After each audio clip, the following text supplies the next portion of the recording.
Promise Fellows, this is Michaela. Today I'm going to show you how to fill out your copy of the updated weekly service planner. When you first get it, this first page is the example/instructions page.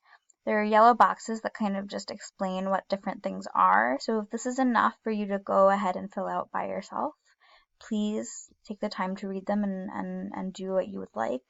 If you do want to stick around, though, I'm going to show you how to fill one out as if I'm filling it out for myself.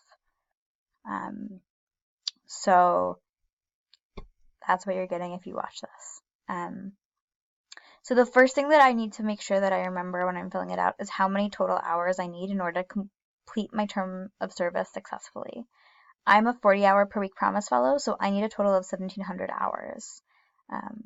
If you're a half-term member, then if you're a 40-hour per week member, you need 900 hours. If you're a 30-hour per week person, 675. And if you're a 20-hour per week person, 450.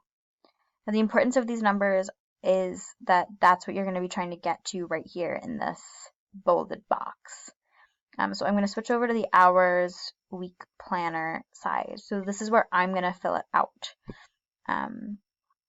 Essentially, I'm filling it out from blank, as you can see, and so I need to make this number 1,700. Now, given that it's already January 22nd, I'm actually just going to hide a whole bunch of these rows because I'm not going to go back and fill things out retroactively. I'm actually just going to put a whole chunk of what I've already done in 1 week's worth. So I'll hide those rows. And now, in terms of figuring out how many hours I've already served, I'm going to go on to Encore. I'm going to go on to my next timesheet. And then this is kind of where I get to see like a total, like just where my hours are at. And so right now, in terms of my total hours, I have 624.5.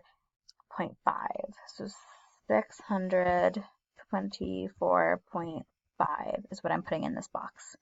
Now I'm also going to note that the Friday of last week is actually the 17th, which means that my last timesheet only included Monday through Wednesday last week.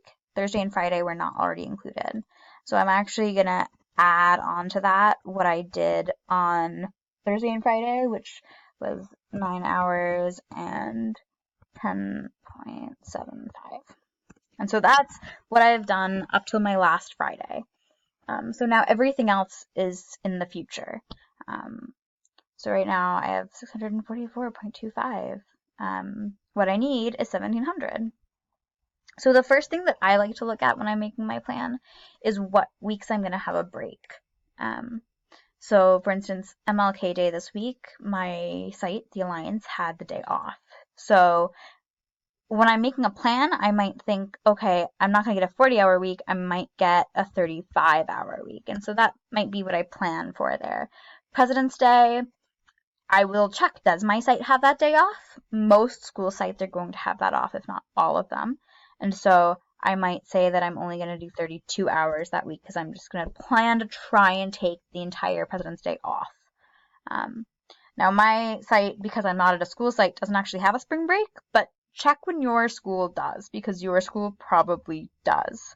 If you're at a community site, that might not be true. So again, check with the calendar for your site or check with a supervisor just so that you can plan to the best of your ability.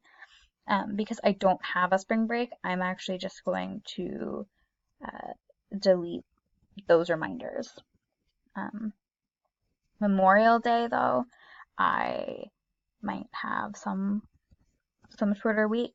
The 4th of July, I'm probably going to want to take some time off if I can. It's also summer. And so this is the thing, is if you're a 40-hour per week person and you are at a site where your site supervisor agrees to it, you are allowed to go down to 30 hours per week. So I might plan to try and go down to 30 for all of my summer hours. Now, half-term members might end at a different date. So pay attention to what the last week is here, because you might be ending as early as partway through this week or going all the way to 7/31. If you started in November, you might be going down further. So just end where you know your end date is and don't go beyond that. So now I might go back through, if I had any holidays planned, I'd go through and make sure that I make a note of them and then take away some time as I know that I will. And then I'm going to go in and fill out the weeks that I know I can do full normal weeks. So I'm a 40-hour per week person, so I'm just going to go in and fill out 40s and just drag those down. So, like this.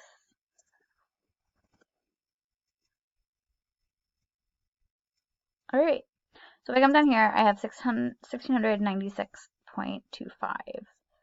Again, if I go back to the example page, I need to get to 700. So this is not enough. So I might go back through and do 41-hour weeks and see where that leads me, because it's really easy to come to work 15 minutes earlier or stay 15 minutes later and get an extra hour in a week without it feeling like an overwhelming task.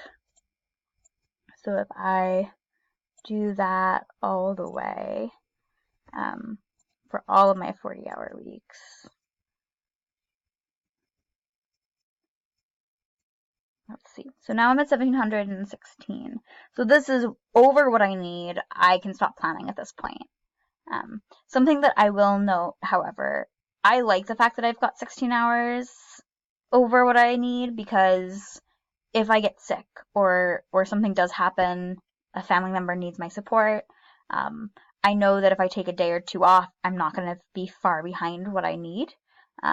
Whereas if I only planned the bare minimum 1700 and something happened, I would need to reorganize my plan in order to finish on time. So keeping that in mind, I highly recommend planning 10 to 20 hours above what you actually need, which I have done here.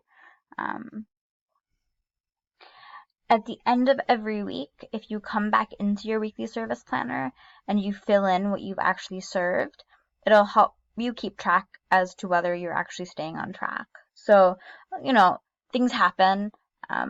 If you haven't served what you planned to serve, you can put a different number in hours served per week. You might have only served 30 hours, you might have actually gone above the 35, you came to one of my extra hour opportunities, and so you got a full 40 hours. At the end of the week, the boxed number at the bottom will change. So it will be the sum of what you've served and what you have yet to do. And that change of date as to when it's planned versus when it's served is the Friday. So right now, if I put 40 in, the number isn't changed at all. But once Friday hits, I'm actually going to have another 5 hours on top of this, simply because I've gone 5 hours above what I planned.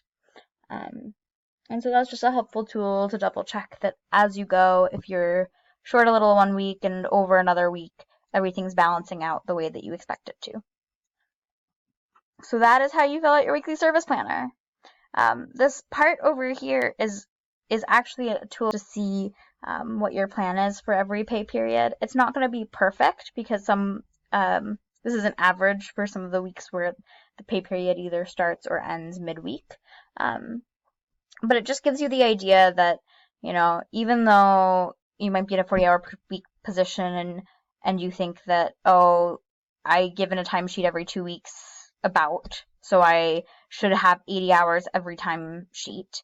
The reality is some months, the 1st through the 15th actually has 11 days. It's not always exactly 10 days.